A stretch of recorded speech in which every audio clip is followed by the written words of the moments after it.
What is up, everybody? Welcome back to another episode of the Card Hedge podcast. Dude, what episode is this? 36, 37? 37. Dude, we're on a roll, bro. Yep. We're on a roll. Yeah. I'm your co-host, Omar, aka Retro Hoops. That guy right there. This guy right there. Yeah, I'm on the left. Yeah, you're on the left. Oh. Yeah, that doesn't work well. Boom. There we go. Ooh. All right, that guy over there. That's my man, JD. We are 1 week away from the national, but that doesn't matter shit to either one of us because we have children and we're poor. And We're broke. We're broke. I got this goddamn dinosaur pillow behind my head. You got a bad neck. Yep. You got a bad neck. I got a bad back. We're just, like we're. I was telling Omar before we got on, it feels like Jean-Claude Van Damme heel kicked me right in the friggin' neck.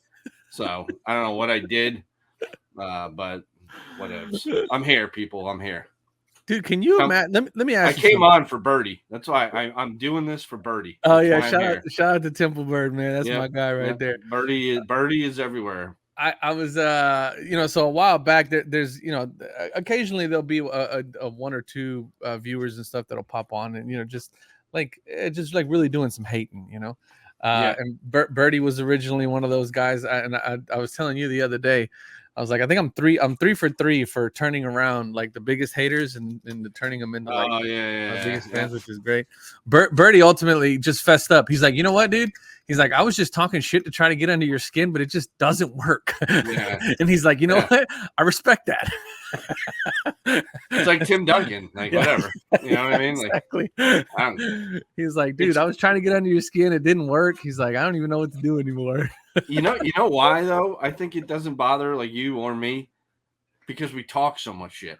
Oh, dude, listen, man. These people have no idea what goes on. Yeah. Either. So Omar and I, this is how much crap we talk to each other. Like we text each other. Yeah. We have a work like Card Hedge like professional. There's like 3 different group chats going on. Chat, and then we like message on Facebook and Instagram. So like. It's just nonstop all day long. Oh man, that's good stuff.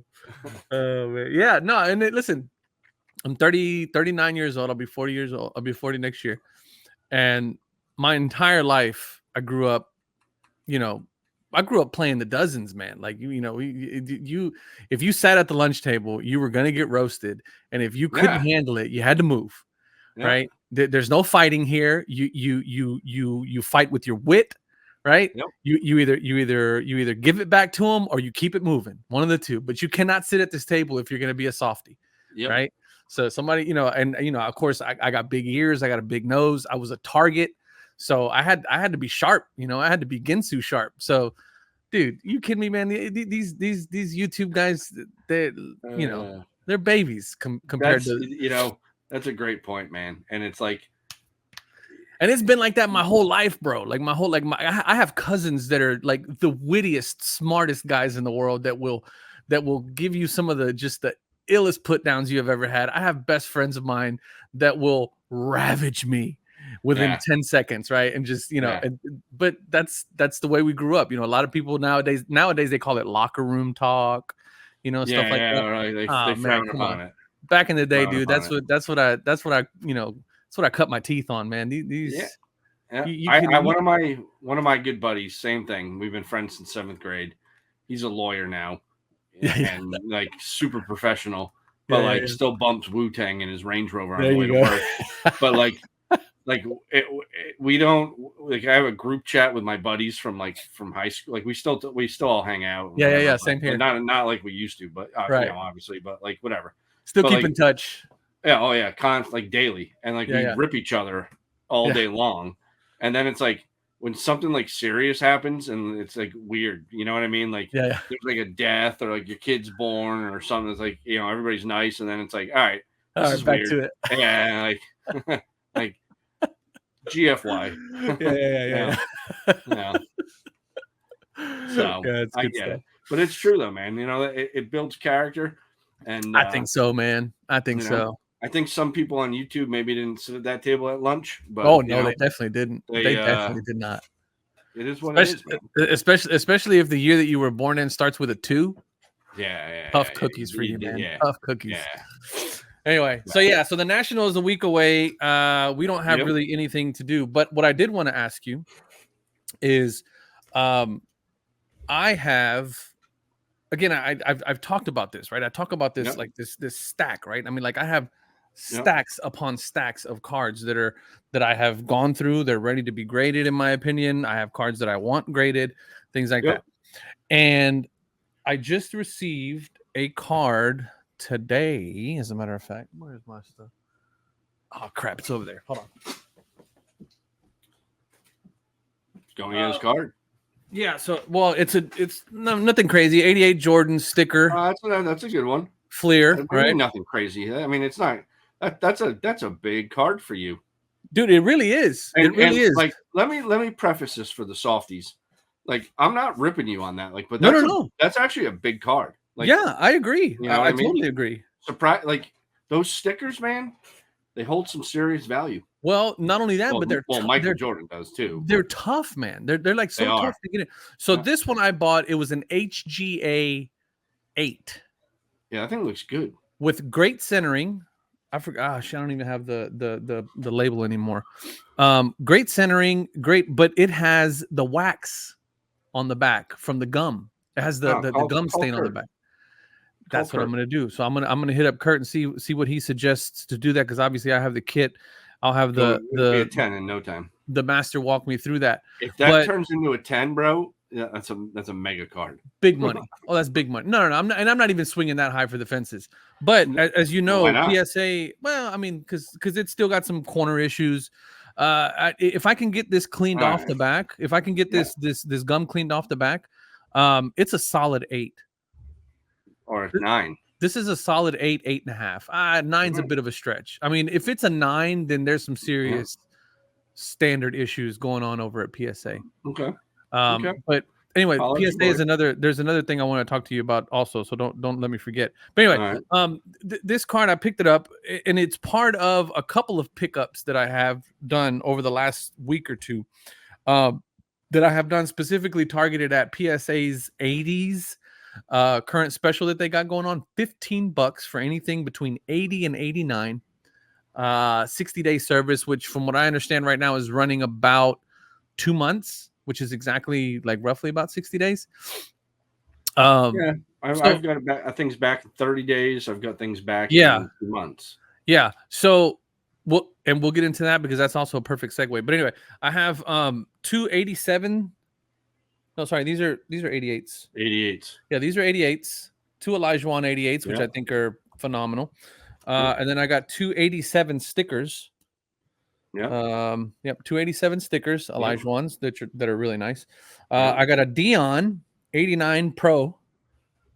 Nice. FSU jersey. FSU jersey. And then I have 88 Olajuwon sticker. Yeah, dude, you should go on my eBay store. You'd clean up.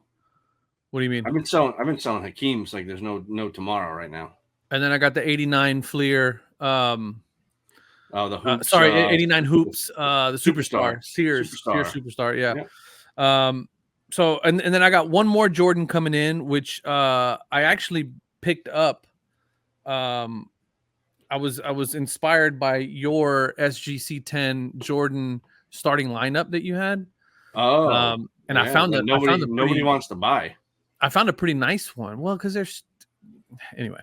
I found a pretty nice one that I think is that should do well. It's a CSG green label 8.5. Yeah. So by and large, general consensus is that green label CSGs were really toughly graded. So we'll see how that goes. But anyway, my point is that I have this stack ready. I also have this stack ready of FCG stuff that I bought that I'm ripping out. FCG, Forensic Card Grading over in Dallas. And then I also have this. I think they do a nice job. You know, I'm a fanboy of them. So here's the thing. From what I understood, I actually talked to somebody who went into the facility and actually put hands and eyes on the process itself. And he said, and he has also seen in person the PSA process, the Beckett process. And he says that they by far are the tightest when it comes to grading. Yeah. So he says that if you can pick up a 9 or a 9.5 in an FCG, that you have a pretty damn good chance of crossing that over to a 9 or a 10 PSA. And at the rate that those are selling right now, you're basically buying a pre-graded PSA 9 price card for the price of a raw is what it turns out being. Anyway, my point is in all of this is that I have stacks of cards at the ready. I have a little bit of money because I did some selling. And I was just about to pull the trigger, especially on those 1080 models. And I thought to myself, we're a week away from the National. I guarantee you that there is going to be some sort of announcements, some big specials going on. Somebody's going to make some kind of announcement that is going to piss me off because I would have already sent my cards in for grading. And I'm speaking probably more specifically towards SGC. I really don't want to send cards to PSA. And we'll get into why in a minute. And I want your opinion on it. But you and I, and shout out to our man Bobbles, we're talking today. We got to get Bobbles on. We do got to get Bobbles on. The problem with Bobbles, he's like us. He's a talker. So if the three of us get on an episode, we might as well just clear the day. That's fine. You know what he might be good for is a live. Yeah, you know what? He would be good for a live. That's what I have an idea. I have an idea that I'm going to pitch to you in a couple minutes because you're pitching ideas to me. So I got one for you. So that's good. We can pitch Bobbles at that point too. Yeah. So me, you, and Bobbles were talking today about SGC moving into their new facility, and we were speculating about cost. And obviously, every time we talk about SGC, the first thing that you say is, God, if they would be at $12 or $13, they would dominate the market. And we all agree with that. So let's pause for the cause, right? Okay. When I say dominate, maybe not dominate because they're not going to dominate, right? But what I'm saying is that to me, I think SGC really over the last 3 years has worked really hard to gain market share, brand awareness, raise the value of their brand. Collectors, in 2020, 2021, people were not, that you were riding that train, you had a lot of leg room. You know what I mean? You could stretch out your arms, you could get up and go to the bathroom. There was no weight. It was like going to Disney World during a tornado. There was nobody there. Off that at card shows when I tried to sell them SGC cards. They're like, what is and then 2022, things started, I think by the time 2022 hit, things really started to change for them. Now, the one thing I will say is this. You have to measure when you can't, like, to me, if you're going to compare anybody, whether it's SGC, CGC, Beckett. I always forget that Beckett's even around still. Whoever, right? Whoever it is. If you're going to compare them to PSA, you have to think about the time. Yeah, and I know SGC has been around for a long time. They've been around as long as Beckett. They've been around as long as PSA. Maybe not as long as PSA, but they've been around at the same time as Beckett. I believe. Well, I think they came into market at the same time, like I think within a year of each other. I think it's the opposite. I think they've been around not as long as Beckett, but as long as PSA. See, I don't think so. You don't think so? I think PSA was first. PSA was first. PSA was first? Yeah, 1997. And then Beckett came, and I think and then right after Beckett or right along at SGC, whatever. Okay, you might be right. Someone's going to tell us anyway. So yeah. Somebody. Thank you to whoever comments. Yeah. But my point is, they never really marketed themselves and made a play like they did right around the time of COVID, right? Yeah. And I think what Peter has done is really bring them to the they're at the kitchen table. You know what I mean? Like they've moved from the kiddie table at Thanksgiving to the adult table. Right? Now they may not be carving the turkey like PSA, right? But they're going in and they're they got the glass of wine or their beer or whatever they're doing, and they're in the mix. Pouring the gravy. Pass me the gravy, bro. Yeah. Now you look at the numbers that Gem Rate provides, and it's not even close. I mean, the other three companies, it's actually you could legit ask the question of like, well, what are they doing, right? But at the end of the day, like River always says, they just have to turn a profit. So absolutely. If they're turning a profit, they're not going anywhere, right? Now, I think if SGC drops down to $12 or drops down to $10 or $9, they potentially could start doing 100 to 150,000 cards a month. I think so. I think they could double their business. Now, do they have the ability and capacity to do that? I have no idea, right? But I really do believe if they drop that price down, because now there's enough brand awareness. It's like 10%, right? They're doing 10% of PSA. Right. So they could do 20% of PSA. Right. So, and at the same time, right? Like for them, because again, if you can grade at SGC for $12, and I'm just throwing $12 out there. No, it's clear they're not dropping their prices. Yeah. But this is wishful JD's. Thinking, yeah, this is my wish list. Right. They dropped their price back down to $12. Now it makes sense on the retail side of things when you're going to sell your cards, because at $18, I could send a PSA and take advantage of their special for $15, or I could just do a bulk grade for $19. Oh, why am I going to send my cards to SGC? I'm not. That's stupid. But at $12, you're talking almost a 2-for-1, right? And now there's enough market awareness that the slab holds value. People should know what that value is, right?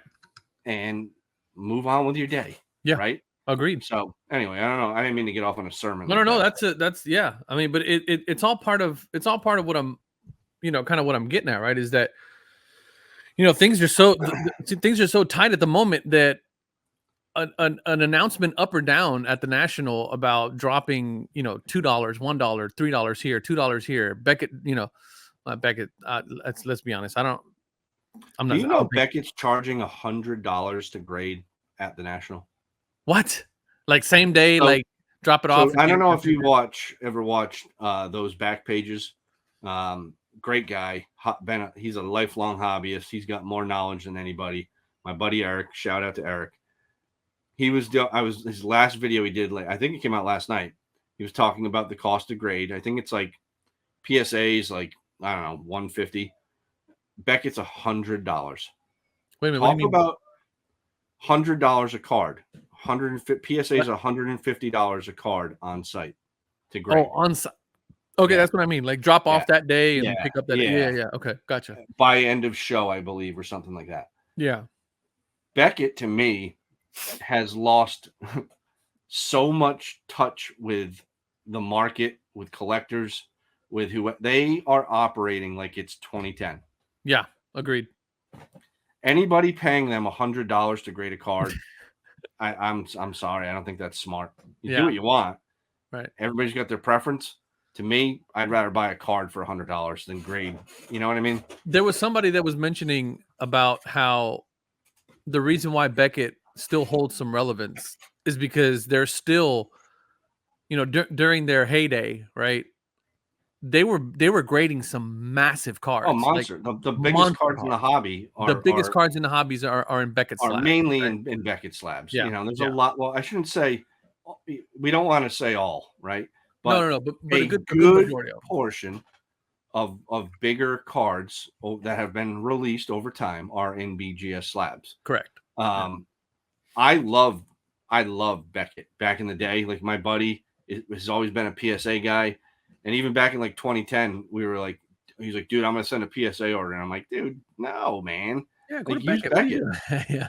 But like, it's just, they're out of touch. They're $25, I believe, still to grade with no subgrades or anything like that. And the whole point of Beckett, is the subgrade thing, and that's what they're known for. Man, your cards don't sell for tiddlywinks anymore. Right. So what are you doing? Yeah. Yeah, they're just anyway. I mean, their relevance is really based on what happened in the late 90s, early 2000s. Yeah, but you can grade on site at the National with SGC for 35, and you can grade on site at the National with CGC for 20. Wow. That sounds about on brand, right? I mean, yeah. What do you think about CGC here? So that's another point that we talked about, right? We were talking about kind of operational efficiencies and whether or not, with the new facility, is SGC going to be able to crank out more stuff? Is it a bigger facility? What's that? What does that ultimately mean for them as an organization, as a service, right? And I got into the point of looking at CGC and saying, well, that's one of the main reasons why they made the move that they made, right? Like it streamlines everything, right? It allows them to, okay, if you want to actually take advantage of this bulk pricing, you now can submit baseball, basketball, football, Pokemon, TCG, Yu-Gi-Oh, whatever, all in the same order because it's all going under the same label, and you can now take advantage of our $12 pricing, right? And so that's, from an operational standpoint, that's less orders that they have to deal with, that's less, headaches that they have to deal with. From Bobbles' standpoint, he was talking about how from a group submitter standpoint, that's less orders that he has to deal with. It just streamlines everything, right? Being able to take advantage of that stuff. I think they did the right thing. I mean, they're and I've said this before, there's really, if I wasn't so brand loyal to SGC, my brand loyalty to SGC is the only reason why I'm not sending cards to PSA right now. And while I'm holding out until the National to see if they drop prices. If they don't drop prices after the National, then I have to take advantage of the PSA deal because it's only until how much the end longer of the month. is that? That's only a month thing, though. Yeah, it's only to the end of the month. Yeah, it's in July, right? So yeah. I would imagine that the Wednesday before the National, which is this coming Wednesday, they're going to make some sort of announcement. If they're going to make one, that would be when they would make it, because it's going to be for the duration of the of the National, right, or of the show. Yeah. But man, it's just like for guys like you and I that are watching our dollars, right? That are we don't operate within this hobby with financial impunity, right? Like we have some we have some ceilings here, right? We got caps, and so. I haven't really been buying a whole lot. I've been trying to sell a little bit so that I can put together some cash and do a submission. But that kind of shit matters, right? Like it has heavy implications on where we go with what company, right? And especially for me, because I don't really sell a whole lot. Well, you might now, though. Yeah, well, that's what I was just about to say. I'll tell you. Next week's episode is gonna be. Yep. A good one. Yep. We got a good one next week. We did a nice interview and with a big dog. And I used that last night, and I pumped out, I don't know, 15, 20 cards in 2 seconds. Dude, I uploaded every single one of my slabs. So I have about a 250 card graded card collection. It's not that big.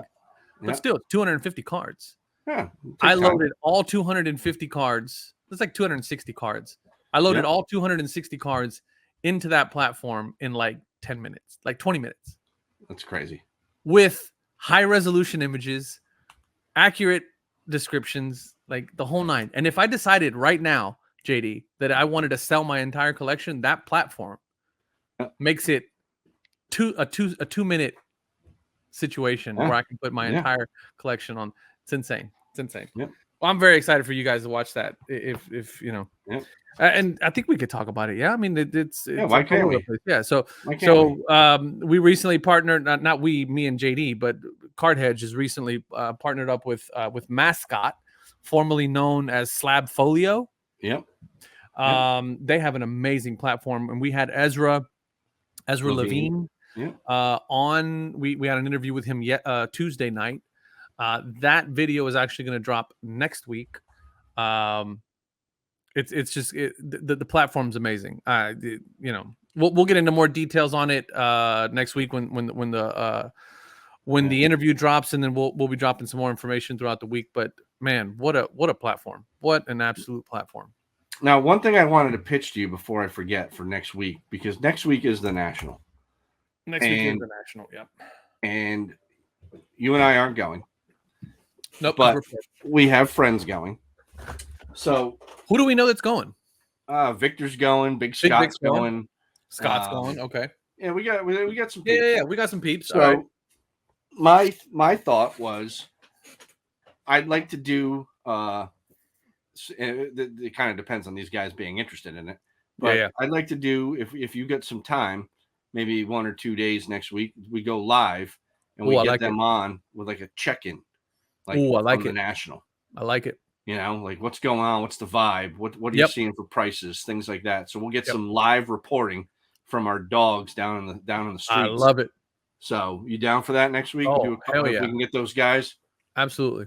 Right, absolutely. Cool. That'll be good. Yeah. We'll do something like that. Even if we can't go live, even if you and I can just jump on real quick, get them to jump on real quick, even with their phone. I mean, actually, you know what? I think the internet's pretty dog shit over there at those. It is, but if we can do it later on when they're back at the motel, Holiday Inn. Yeah. Little evening wrap ups. Yeah. Yep. Dude, that's what we need to do. We need to try to see if we can line up. Yeah, we will. A wrap up with somebody at the end of the night, 20-30 minutes. Yeah. What's the vibe? What are you guys seeing? We'll hit up our peeps, son. Yeah, for sure. Oh, that's gonna be good. That's a great idea, dude. I love it, man. I love it. That was my second good idea of the week. So I'm done. So you're over it. You've met your quota. Yeah. Tomorrow's Friday. I'm done. Oh man. Yeah. So I'm waiting. Moral of the story is I have about 30 to 35 cards that I need to submit. I'm waiting for the National to see what kind of deals are going to pop out or pop off. Worst case scenario, I'll end up sending my 10 80s cards over to PSA right away. So I thought you had to send a minimum of 20. No, 10. It's a minimum of 10. Oh. 10 card minimum. Yeah. Dude, PSA's got some good deals, man. Yeah, that is a good deal. I just wish I trusted him. I just wish I trusted him. Oh, I do. Well, here's the thing. I'm glad you said that. Because shout out to my man Dan. Let's see. Dan who? The Hakeem Dan? No. That's Peter. That's my man Peter. Oh, Dan the Card Man. No. Dan the Card Man is also in Australia. Peter, my man Peter's in Australia. I know. I have another Dan. Dan. Okay. I think it's Reader or Redder. Might be Redder. You can't be your boy if you don't know his fucking name. Well, I know his name, but I just don't know how to pronounce it. I never talked to the guy. It's like I chat with him. All right, homie. Facebook. Well, Facebook hobby homie. Facebook hobby homie. I don't, you know what I mean? Anyway. All right. I got you. He sent me an email, or he sent me a message on Facebook, and he sent me a link to an interview that was done. Ooh. The it's called the channel is called Poke Knowledge Cards. I will link the channel down below. I'll also link the description to the interview with the great Nat Turner from Collectibles. Yep. And collectible. Is it collectible? Yep. No it's S. Collectible. Yeah. Oh fuck! All right, I've been saying it wrong this whole time. That's one less comment on the video. But or somebody might comment it before you even corrected me. So that's how quick they are. He had an interview with Nat. Now, mind you, I've never really. I obviously don't collect a whole lot of TCG. I have a handful of stuff, little knickknacks that I like. Snorlax is my guy, so I have a couple little things, but not really that heavy. However, obviously, from a grading standpoint, TCG is 50% of what is being pumped out of PSA. So naturally, Nat is going to take time to speak with that community. And from what I saw, Poking Knowledge Cards is, you know, pretty big influence, not influencer, but content creator within that Pokemon community. He's like Birdie of the TCG community. Yeah, he did an amazing job interviewing Nat Turner. And a couple of things came out of this interview. Number one, I don't know if he did this willingly or unwillingly, or this is just the way, because one of the things I've learned about from watching interviews with Nat is that he's pretty open.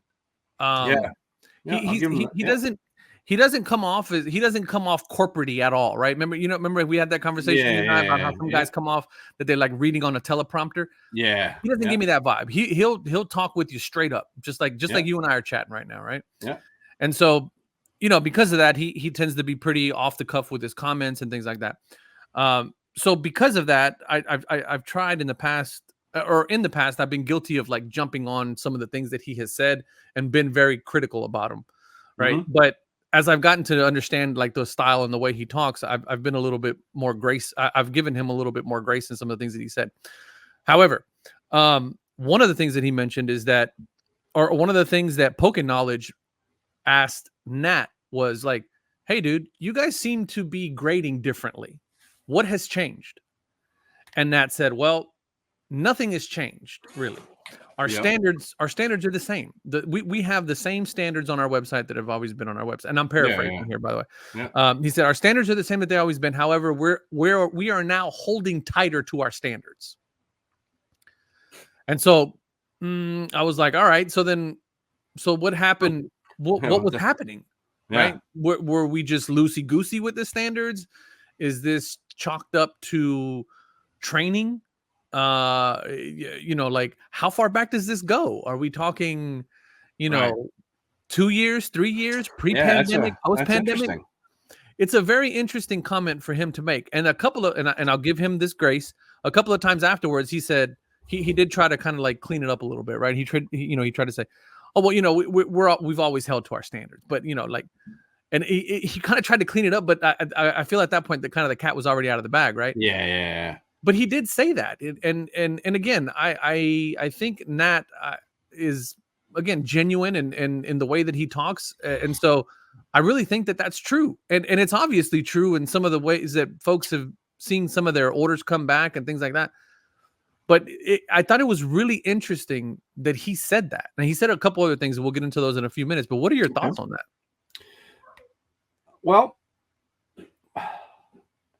And you're just hearing this for the first time, by the way. Yeah, no, so I'm catching you hot, right? No, it's good because when I like it raw. Yeah. When you go on an interview and you're affiliated with a company, you're an owner, whatever, right? People take what you say like verbatim. Yeah. Literally, they're going to dissect you, right? Yeah, as we should, I think. Right. And it doesn't matter what the industry is. It is what it is, right? That's human nature. Right. So, which is why picking CEOs is so important, by the way. Yeah. And when you take the hobby, sports and trading card hobby, or industry leader in grading that controls a lot of the 90% market value, 90%, right? Yeah. And they say something like that. Yeah. That's interesting because you know, there's certainly a lot of videos out there recently, and I'm not even speculating because I've watched them. Random people I don't even know, right? Yeah. They come up in my thing, whatever, and I'm like, let me watch this. And like I got that return back a few months ago where I was like, what in the blue hell is this? Yeah. But then I got my last like 2 or 3 back, and I'm back to killing it again. Yeah. So like, I don't know. Like I honestly feel like, and this is just my own personal belief. So I feel like they they fully know what card is in front of them and the significance of that card. Oh, okay. Yeah, the relevance of whether the card. it's whether it's a rare 90s insert, whether it's an old vintage card, whatevs.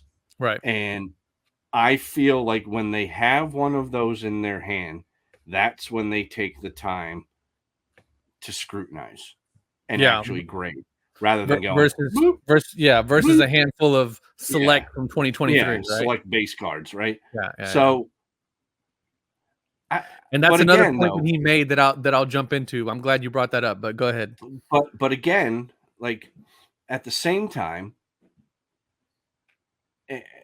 I mean, if they're now all of a sudden following their grading standards that they've had on their website forever, yeah, that to me, like, and you can see it. You can find consistencies all over the place in 10s and 9s and 8s and 7s. I think the one grade, to be perfectly honest with you, that their grading system is so weird because you can find 8s that are like, huh? Why is this an 8?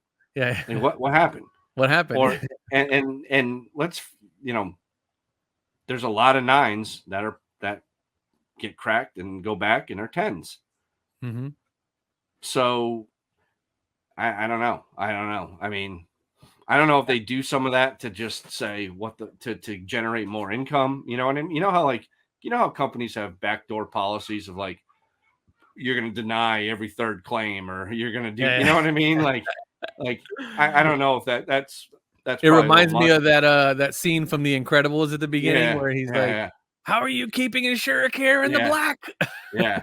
So like, I don't know, man. I mean, I just think like I thought it was interesting, you're the head of PSA and people are going to pay attention to what you say. Yeah, I thought it was interesting. Yeah, I thought it was interesting that he made that comment on a TCG focused podcast, which is half their business. Which is half of their business, and then basically said, "Well, we're just tightening up the reins now." Okay, so what does that mean? What does that mean for the guy that got a PSA 10 on a Charizard 3 years ago? All right. Does that mean that his PSA 10 is potentially dog shit? It's invalid? Right? And what does that mean for the guy that got a PSA 10 on a Charizard that serial number starts on that PSA label with a 7? Is his more valid than the one that starts with a 4? Because you already said that you were a little loosey-goosey back then. Right? And what does that mean for the PSA cards that got a 10 that have a serial number that starts with a 6 or a 5 that were done during the pandemic? What does that mean? Does that mean that those are complete dog shit because you were training new people? Like, what does that mean? Right. And I get so much shit from people, including you sometimes, for hating PSA and hating their inconsistencies and hating their inability to grade accurately to their own standards. But this, and I'm gonna drop a whole nother video on this during the week. I might even do it tonight and drop it tomorrow. But it's absolutely insane to me that he probably very candidly and very unaware made that comment that in my opinion is an absolute juggernaut of a comment for somebody like him to make. Okay. It was nuts. All right. Now let's take it a step further. Kind of piggybacking off of that.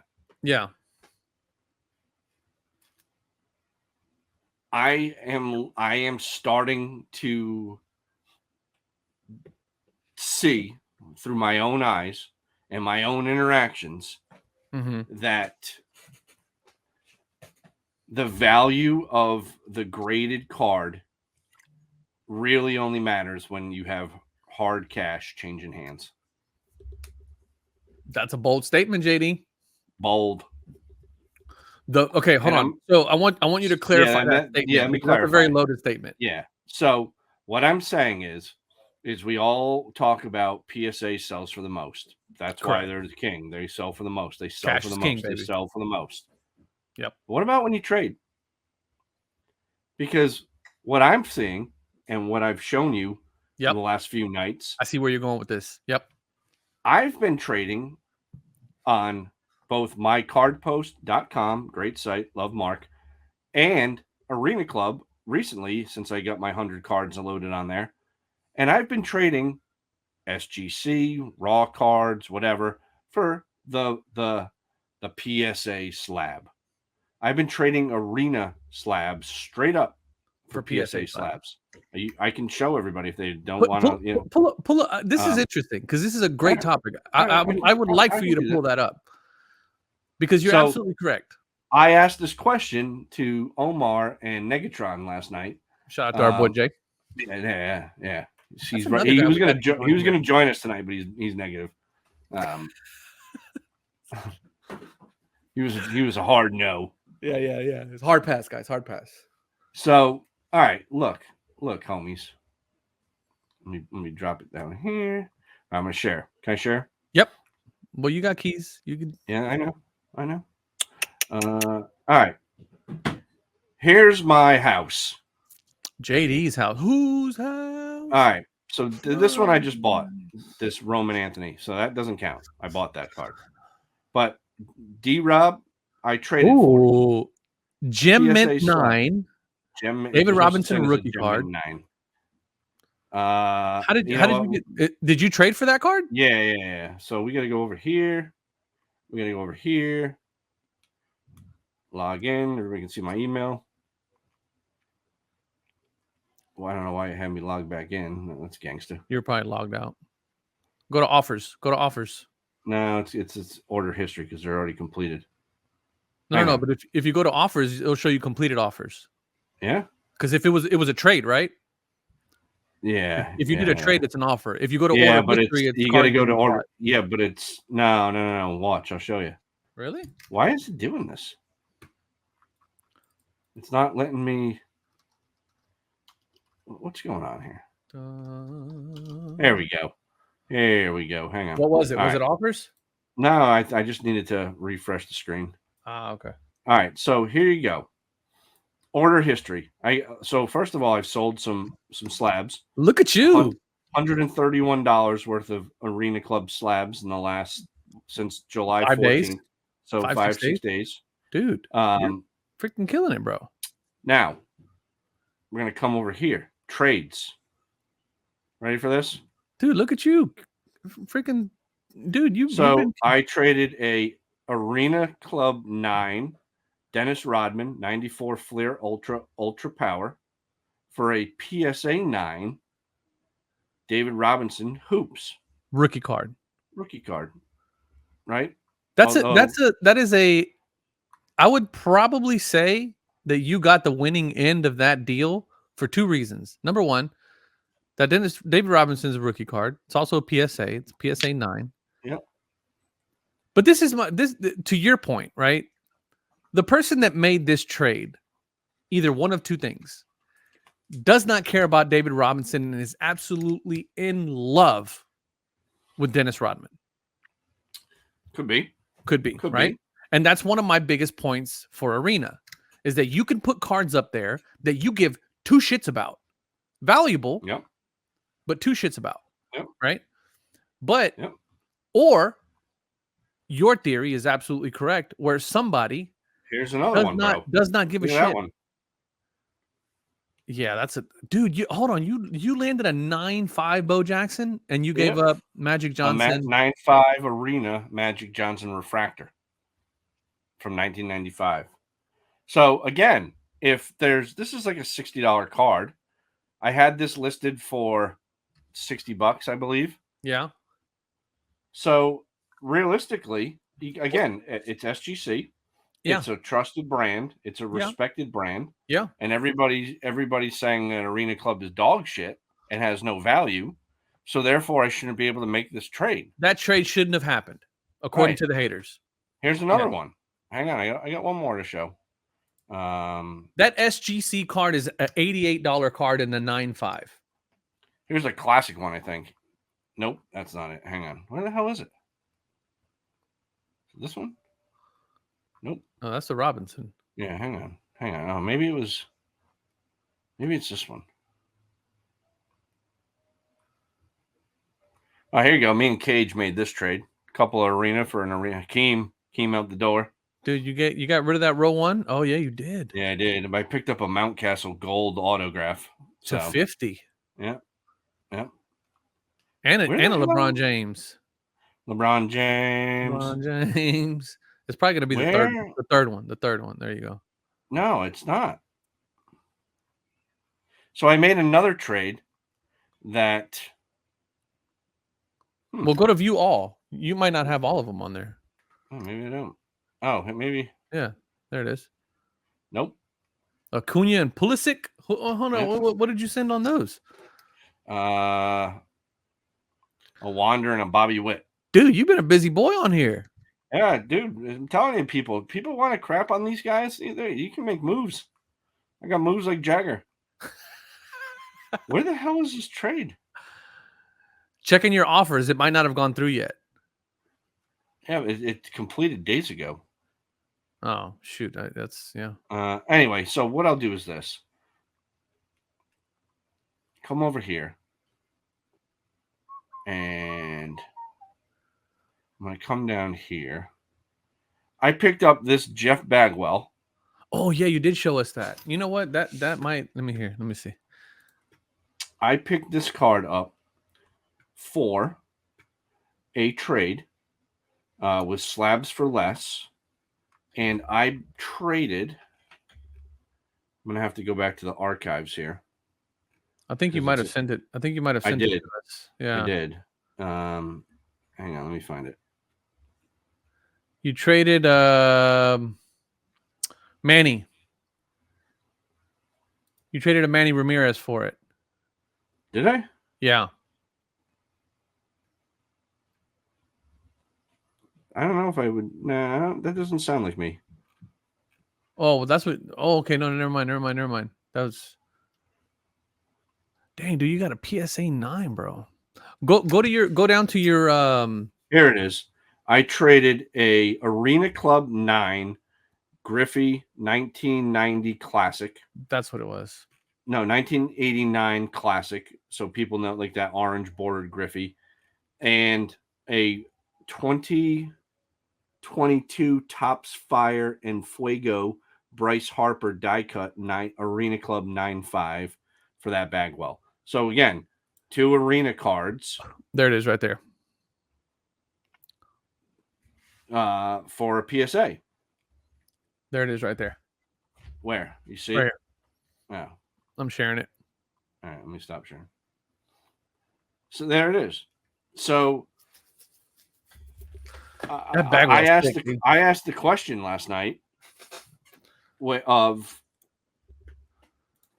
if PSA is supposed to have all this value, how am I trading cards in an Arena Club slab that's brand new, that people are crapping all over? They're not going to last. They're going to be out of business in 2 years. Yeah. For PSA slabs and SGC slabs. You know what I think the answer to that is, honestly? You're trading with real collectors. Am I? I don't know. Yeah, I think you outside absolutely of Cage. I don't know who I'm trading with. No. But what I'm saying is that the people that you're trading with are real collectors. You're trading with people who are looking at the value of the card itself and taking the grade at face value. They're taking it with a grain of salt. Okay. But if you're looking at an arena card, you can actually look at the report. Yeah, you can see everything in detail. Yep. Right? You can zoom in to the freaking grains of the cardboard.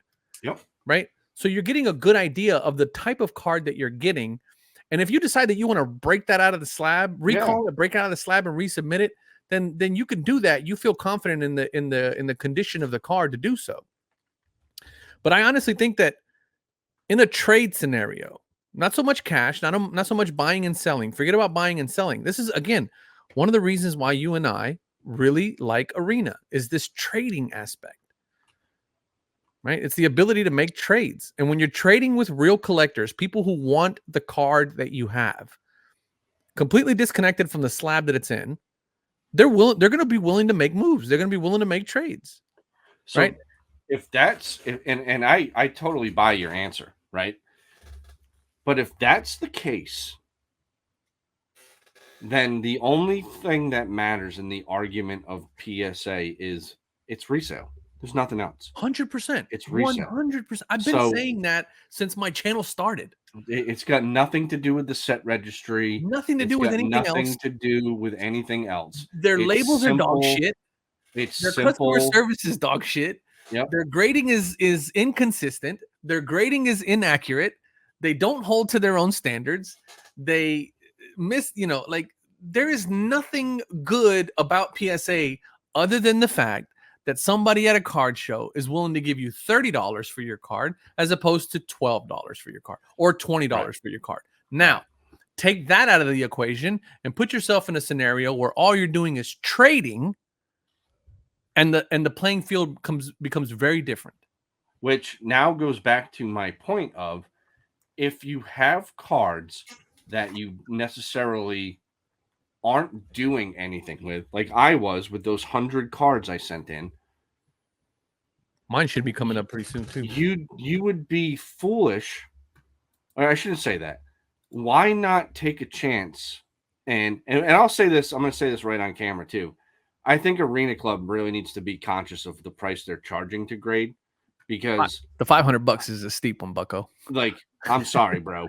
Like, even at a 50 card minimum, listen, I get it. Like, no one knows who Card Hedge is. We've been doing this for 3 years. Nobody knows who we are outside of like 7 people, right?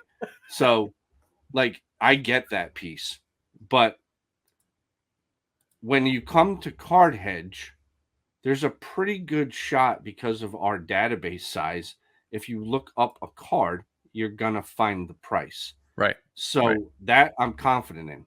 But for people that are so hung up on the money side of resale, these sites that allow trading, like Arena Club and like mycardpost.com, you take out that monetary cash value and are more open to doing some crazy crap because you're doing a trade. I made a huge trade again the other night on my card post, 33 cards total between the two of us. I traded a bunch of SGC slabs for a bunch of raw cards and a bunch of PSA slabs. But I shouldn't be able to do that, according to what people say, right? According to the perceived hierarchy of the way things should be, right? You shouldn't be able to do that. I shouldn't be able to do that. Yeah. So it's a real interesting topic to continue to talk about. And if you don't believe in the resale, part of collecting cards has always been trading. Right? When we were literally kids, called trading cards. Yes. When we were kids, we didn't sell to our boy across the street. No. We traded. We traded at lunch. We traded before school. We traded before we beat the living crap out of each other in football or basketball or whatever it was. And we traded. It wasn't like, hey, Omar, I got this Mickey Mantle reprint card. If you want it, $5. Right. Bro, right. I don't have $5. All right. Well, then when you do, come see me. No, what do you got? Yeah, what do you got? You got that Gary Sheffield rookie card? Yeah. All right, let's do this trade, man. Yeah. So I pulled it out of a pack, and I don't care about it, man. Yeah, here. Boom. There you go. Matter of fact, I got 2 of them. Here you go. 100%. I believe this now, because I've now proven, I stumbled upon this. I didn't have a hypothesis or anything like that. Right. But this actually played out. You can 100% grade with Arena Club, take their slabs and your card, and then go ahead and trade them for other cards. That could be in a PSA holder, a BGS holder, an SGC holder, whatever it may be. You can do that. And at that point, if that's what matters to you, now you have a asset that you can recall and sell it on wherever else you want to sell it on, if you don't want to sell it on their marketplace. But you can trade for it, immediately price it, and have it listed in a second. So I think there's a lot of benefits to that. Like, I don't have to mail a card anywhere. I don't have to pay for shipping. I don't have to pad it. I don't have to protect it. I don't have to, pray to God it doesn't get stolen in the mail or lost. Right. Yeah. It's transferred immediately, and then boom, I'm listing it for sale. Yeah. Or it's back up for trade. And if I don't want to do that, I don't put a price. Yeah. And it just says, make an offer or whatever. Somebody wants that card, they can throw me an offer. So I don't know. Something to think about. I think it's really worth a discussion because everybody is so caught up on the monetary value that the resale. If you're doing a trade, yeah, sure, values matter, but if it's equal and people want the cards, yeah, I'm finding it doesn't matter what the slab is. So there you have it, folks. Breaking news. That's a hell of a way to end the show. Live from the trenches of the Arena Trading Grounds. Yeah. And by the way, hop on Arena Club, get yourself an account. We do need to message them or something and be like, listen, you guys need to drop this down to like 10 cards or something. Like a 10 card minimum. The minimum? 10 cards at $5. That you can't beat that deal. Get people on there. Again, I'm thinking about what I said at the beginning of the show, which is Nationals around the corner. There's going to be a lot of people, a lot of companies that are going to be running specials to entice people to jump on their platforms. 2022, we're coming into the end of the 23 year, going into 2024. I think the year of 2024 is going to be getting people on platforms. Yep. That's going to be the big push. Yep. And it's going to be a matter of whose platform is the best and whose platform best services the hobby. And I really think that from a data standpoint, we're here to provide data to those of you who are looking to build platforms that need pricing information. We got you back. Here for. We got you back. Yeah. We got you back. I will say that I do think 50 cards at $5 is a steep challenge. Would you say that $25, 25 cards at $5? No, is a good entry point. What is that? I'd say if you really want to get 125 people, I'd say 10. Let me tell you why I think 25 cards is a good bucket. Or 20. Do 20 cards because that's an even hundo. Yeah, that's an even hundo. Okay. All right, I'll rock with that.